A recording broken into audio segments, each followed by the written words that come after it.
The War of 2079 had no winners. Those who survived either scuttled to safety underground or were left outside to face radiation and mutagenic viruses.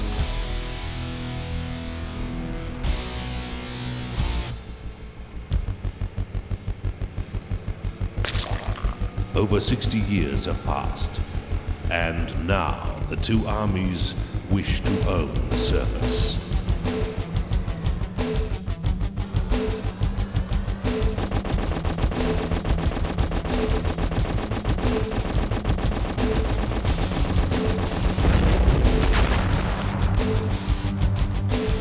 So, there is war.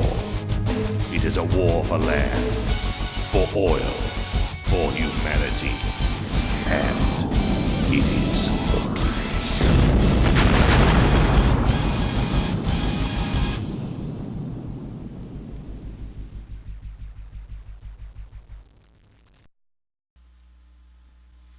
Hey guys, welcome.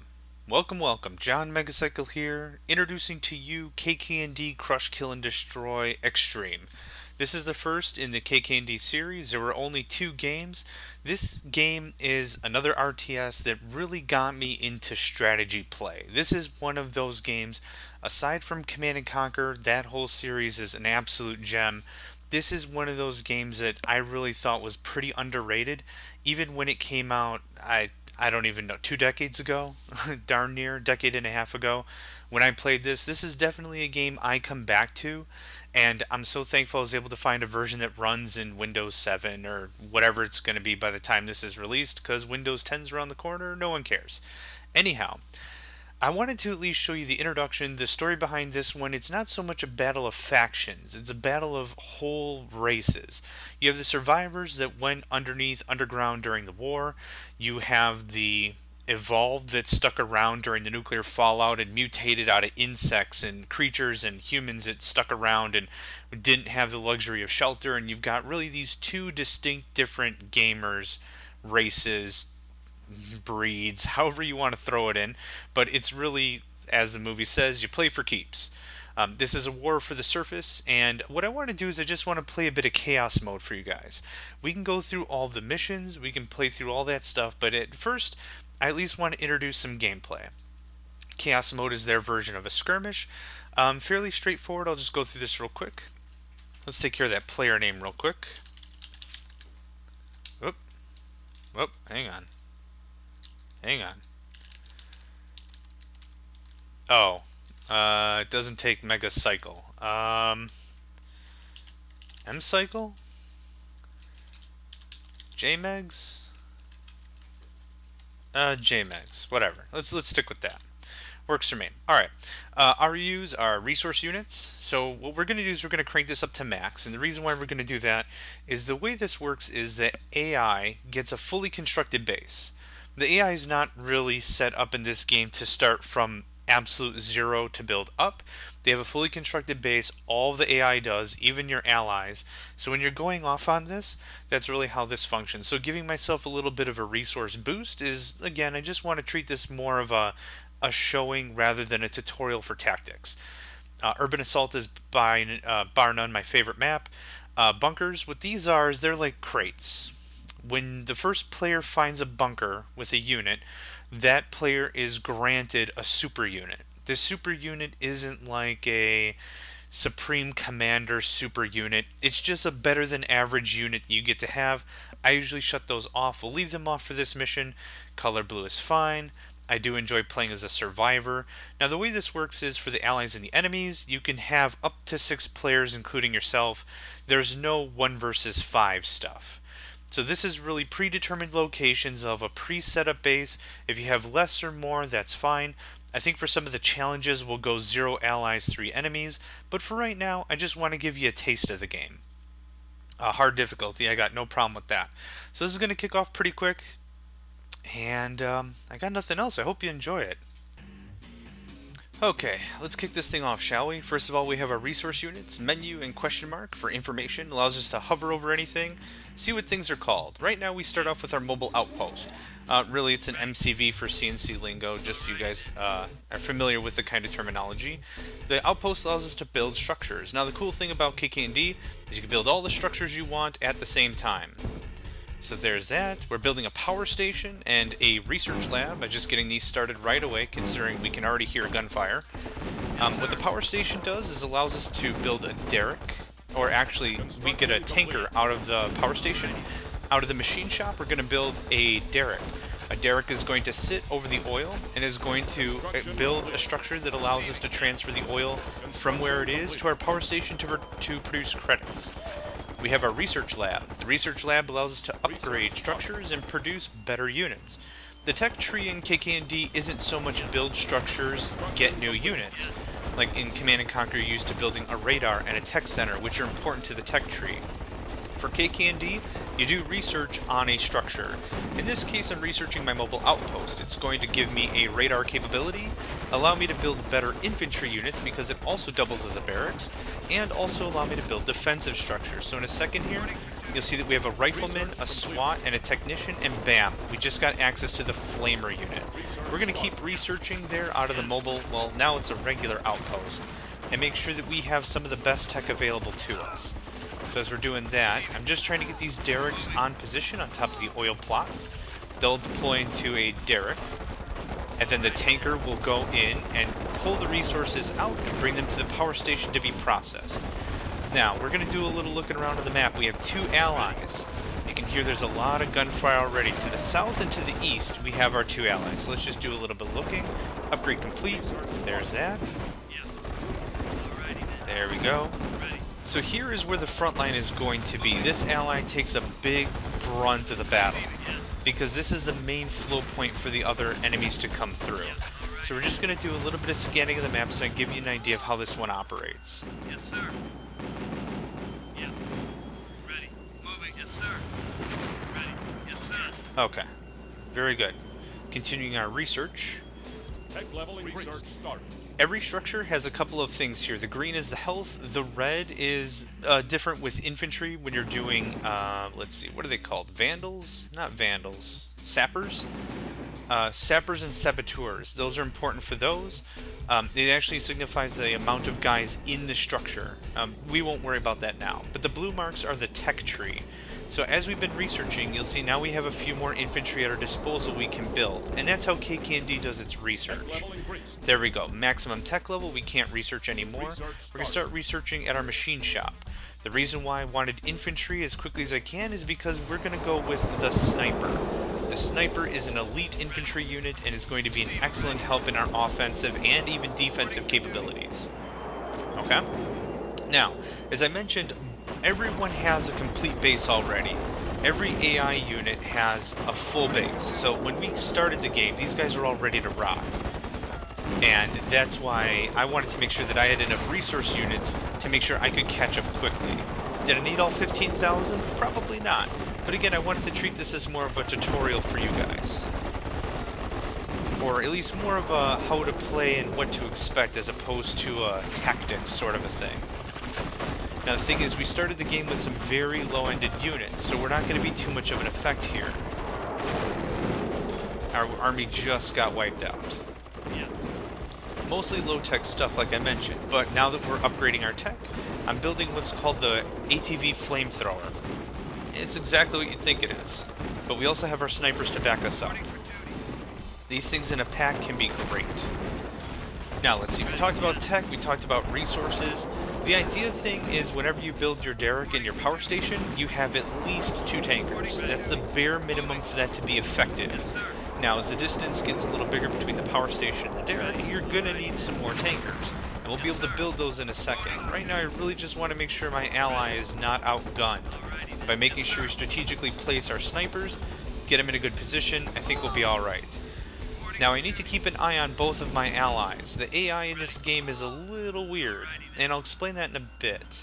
let me just get a few more things figured out here. Let's research our lab again. We're going to build 2 oil tankers. That's going to supplement, so we'll have 2 per power station derrick combination. Okay. So let's see, we've talked about construction.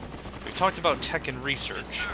The gameplay really, in my opinion, for me to explain it to someone else that may not be used to this game, but like used to Command & Conquer Generals, is this is like a really GLA-esque kind of a feel to me. You build a bunch of units, you throw it at the enemy as hard as you can, it really gets chaotic and nonsense pretty quick. But if you've got a streamlined economy and things are working out well for you, you're cranking out units like nuts. So let's go ahead. I'm going to mix up some Anaconda tanks and some ATVs. Now the cool thing is you can queue up as many units as you want. The costs will be deducted from your account and they'll build. So that's kind of a neat thing, is you could have a factory or whatever that streamlines and builds a ton of units.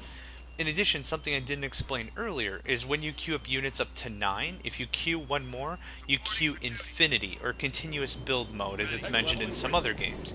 So it's a really cool thing. It's one less thing I really have to micromanage if I know I need a ton of a unit, or I'm sitting on a ton of cash. That's one less thing I really have to worry about. We're going to build up another machine shop. We can also build defensive structures, but I don't really usually go for them because I think they're a bit overpriced. $2,500 is our highest and greatest defensive, the cannon tower, but it's a little pricey for me considering I can do a lot more damage with some snipers and some properly placed vehicles rather than have a couple of defensive turrets. Now we're just going to wait right here. Yeah, I knew that was going to happen. Our ally's going to retreat. They're going to attack.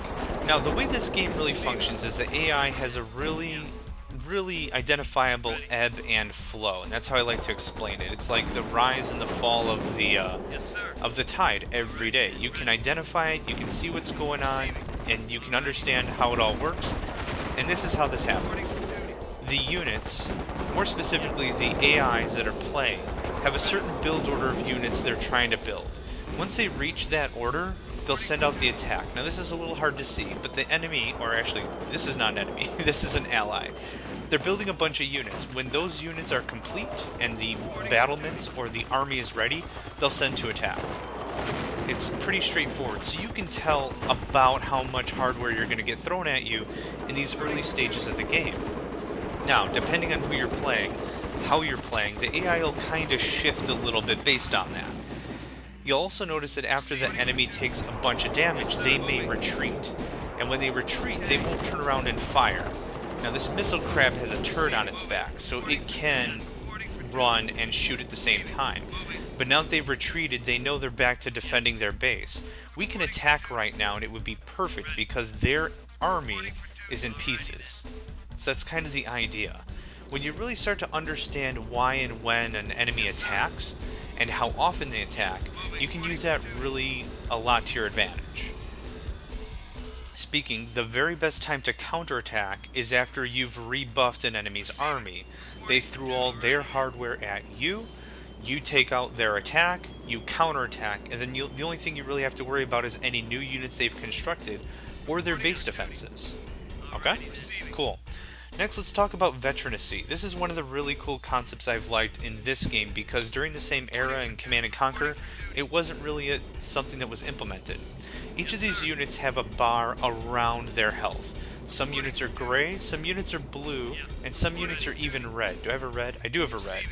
Those are the 3 levels of veterancy. You have gray, which is newbie. They're fresh off the assembly line, they have not had any combat experience. Blue is the next level, and red being the final. Experience is awarded on a per hit basis, not a per kill basis. So the good thing about that is even your lower units that aren't dealing a ton of damage but are still striking the target will still be able to level up. Another thing that I really enjoyed about this game, different than the Command & Conquer franchise, is the build queue. What I have here is I built a second machine shop, and I'm going to go over this right now. If you select a machine shop, at the very right's a little red bar, and this one has a green bar. Those are directly related to up here with the columns of units you can build. One we've researched fully in the tech, and another we haven't. So that's the kind of units that can come out of each facility. Tech level It's increased. proportional and it's Research direct. started. Ready. That being said, by building multiple facilities, we can just keep cranking out more and more units. In the Command and Conquer world, what happens is you just get better build times. You don't get a different queue entirely. And we're going to retreat because another AI is going to attack us, and I only want to deal with one army at a time. Now what we want to do is we want to make sure, oh good, now they're attacking as well. We're going to retreat just a little bit so green might get involved. No? Reporting for duty. And now they're retreating. Okay, this has gotten a little clustery, but it looks like they finally saw my full army, and that's why they're freaking out. Alrighty then. Ready. Yep. Okay, where are we? Reporting for duty. We talked about resources, research, construction, veteranacy. I think that covers a lot of the core concepts of the game. Now, these oil plots are not limitless. They will eventually run out. But the cool thing is, it takes a while for them to run out. You've better been throwing a lot of hardware at your enemies in order to get that all spent out. Yeah, see, look at this. All the snipers are doing a lot of heavy damage, good range, but they're very fragile. But here, mixed in with all these vehicles, we can get a lot done.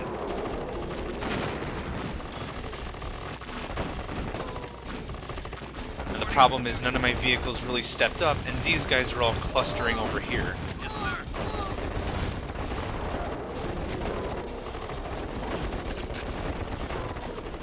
Micromanagement's gonna win it, but the problem is that other guy behind him has a whole army, so that's kind of an issue. Consider it. Okay, let's help out our brethren. The enemy will retreat on some occasions, most notably being when they realize they're insanely outgunned, meaning the remnants of their attacking army will retreat. Holy cripes, we're getting the whole gambit. We're getting all three factions right here. You may also notice that it's all the same race. It's all the same species, or whatever you'd actually call it. My teammates are all survivor. Excuse me, survivor. Their teammates are all evolved. That's the name of that faction. So the thing of it really is, you can't do this like in Command & Conquer times where you've got 2 GDI and 2 NOD on the same team, and then 2 NOD and 2 GDI on another team. This is all or nothing. This isn't really a survival battle. And when you're going through this, you'll kind of see that in the humor, in the jokes, kind of in the lightheartedness of the game, because like I said, this is a game that does not take itself seriously, which is good. So now they've got in, they're still attacking. Once that barrage craft gets destroyed, they may attack, they may retreat. Looks like they're still on the attack. But now the thing is, we've already knocked out their whole army. Yep, now they're retreating. See, like I said, they're not stopping to fire back. Yes, sir. Unless it's a unit with a turret mounted on top of it and it doesn't need to turn around and shoot, they won't retreat, or they won't fire back at you. It's really a blind rush to get back to base. And that preserves as much of the army they have as possible, which isn't a bad idea. But the thing is, you'll incur a lot of losses just blind retreating as well. Okay. Flamethrower ATVs, Anaconda tanks, and snipers. This has been our battlement so far. I've been doing a lot of talking, except for the whole idea of how we're attacking, but this is how we're doing it. This works out great. This is one of my favorite setups. I've never had much of an issue with this, unless you've got an enemy that's really stocking up on really expensive units. This is a nice mix of quality and quantity. So you've got a good amount of military vehicle hardware, and all we need that stuff to do is just suck up the damage so our snipers can get in. Really, when these things get veteranized, it gets crazy fast. Can you get them? There we go. Every single unit that we destroy and don't let get back to base is one less unit they could possibly repair and throw back at us. Now repairs are a thing. We can build a repair facility and bring some of these more veteran units back to make sure that they can see another battle, because veteran units can be very valuable. So if ever you're going to go from one base to another, if you have the opportunity, it's not a bad idea. Bring your troops back. Make sure they get a little tune-up. Now, one of the reasons you may see, I'm not too sure if you can see based on the resolution, but one of the things you might notice is I'm not building infinite vehicles. And the thing is, I need infinite snipers. If I have infinite vehicles and such, it might drain my budget from everything else. So what we're going to do right here is we're going to use this building as cover right here. Their units are going to have to come through and attack us up here, but my snipers are all going to get free shots. That's the important thing, is making sure your troops get first shots and often. We just decimated their whole army. That was all they had.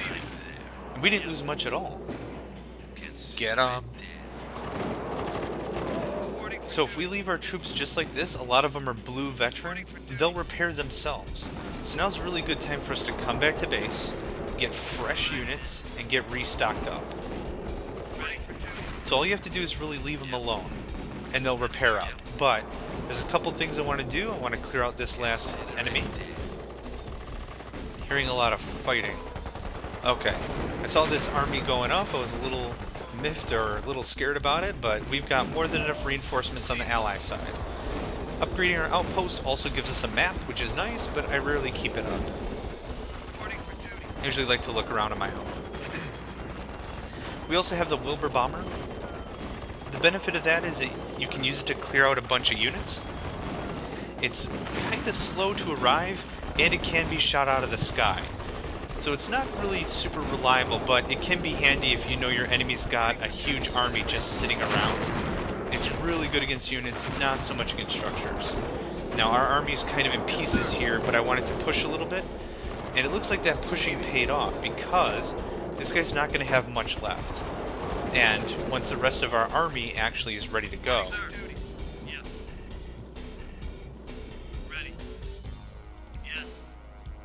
yeah, this is going to be sweet. Knocking down just one of their teammates really puts us at a great advantage. That's a lot less hardware that's going to get thrown at us. That's much less we'll have to deal with, and I'll have to protect my ally a lot less. This is really a tough map for the survivors right here, because they do a great job with the pathfinding, setting up and knocking down this guy. I can't tell you when I started playing how many times I had to really come up here and really try to build up his forces. All sometimes in vain. Because, like I said, the AI is not the smartest, but they do a really good job. At least when it comes to running away, like, that's even a good concept too. Building the units, sending them out. A retreat check is a nice thing because there's a lot of situations the AI saves themselves from losing their entire army.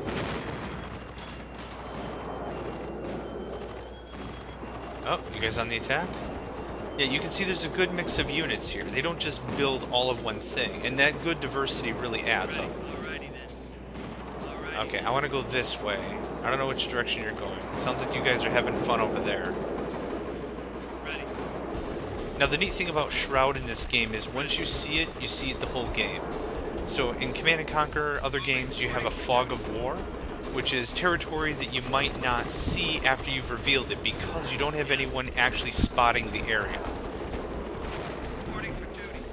But this one, once you've seen it all. So it's really advantageous to just do a bunch of scouting, because if the enemy builds up and moves out, you'll be able to know.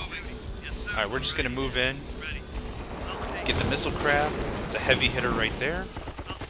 Oh, we just run over these infantry. Munch. Perfect.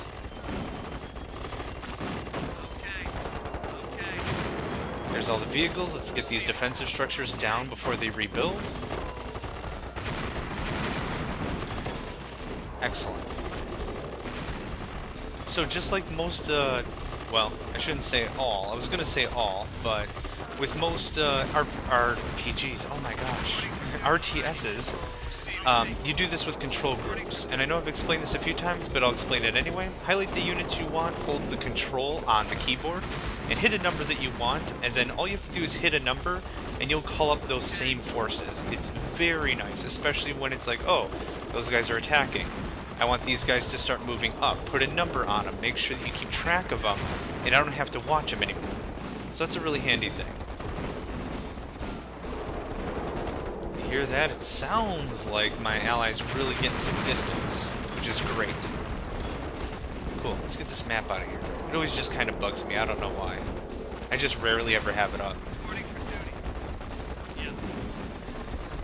Now, what these guys can do, oh, they just did it. They can rebuild their clan hall. The clan hall is the equivalent of the outpost. That's the evolved outpost. What you can do is after you've lost your outpost, or clan hall, you have an opportunity to rebuild it at a price. It has to be fully rebuilt, but once it is, you can start rebuilding structures.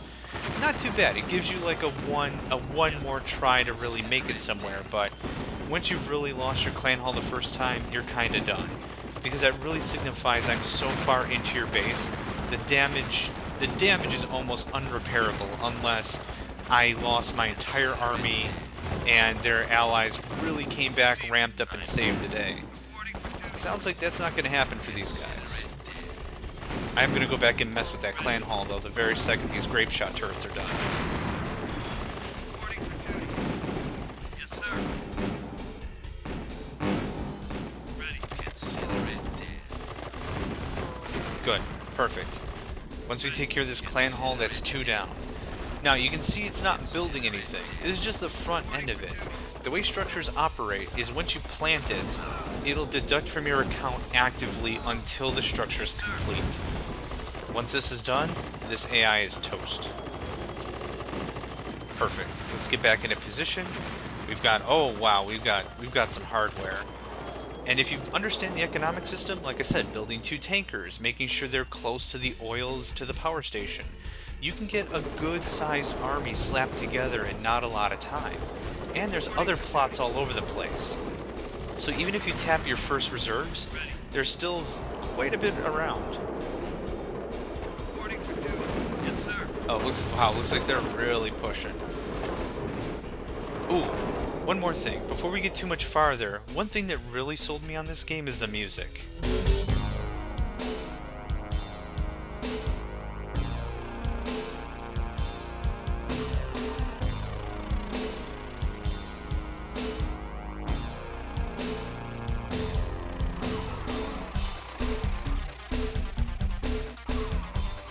It might seem really simple, but when it really comes down to the gameplay, the music's really what gets me in and involved, and it, kind of ramps you up. I don't know if you've ever played an RTS or anything that you just heard it and it's like, oh, this music's boring, I don't want to play it. With games like this, music like that works out real nice. Oh, looks like, oh, they're cleaning up nice. Now, you have to kill every single unit, every single structure, that's how you win. There are no sell options. There's no real, like, recycling. In KKnD 2, there is a recycling capability, but not with this one. So once you build the structure, it's there. If you don't want it, you have to force shoot at your own structure to get it out of the way. I've seen people do that, or at least I've read the manual, and it says that's kind of what you have to do. If ever a derrick runs out of oil, that's one way to get it out of your way if you don't like it. But like I said, destroy all the units, all the structures, you get a mission complete, and there's no real statistics. I mean, we'll see. It ends almost non-ceremoniously, or unceremoniously.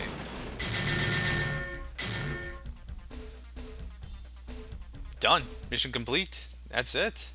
Fairly straightforward, but again, this is one of those RTSs I've really appreciated, and when you come back and play like an older game like this, and it's like, okay, I've been playing RTSs now for like 20 years or whatever, I really understand the concept, let's go back, and seeing it with almost fresh eyes, because this is one I come back to off and on, and now that I found a good, nice version of it that I was able to play and purchase, I'll be coming back to it more often now, so... Either way, thanks for joining me, guys. I appreciate it. I really recommend you check out KKnD. KKnD 2 is a good series, especially for RTSs, the music, the everything about it, and then even the campaign. We'll probably hit that up later, but thanks for joining me, and I'll see you next time.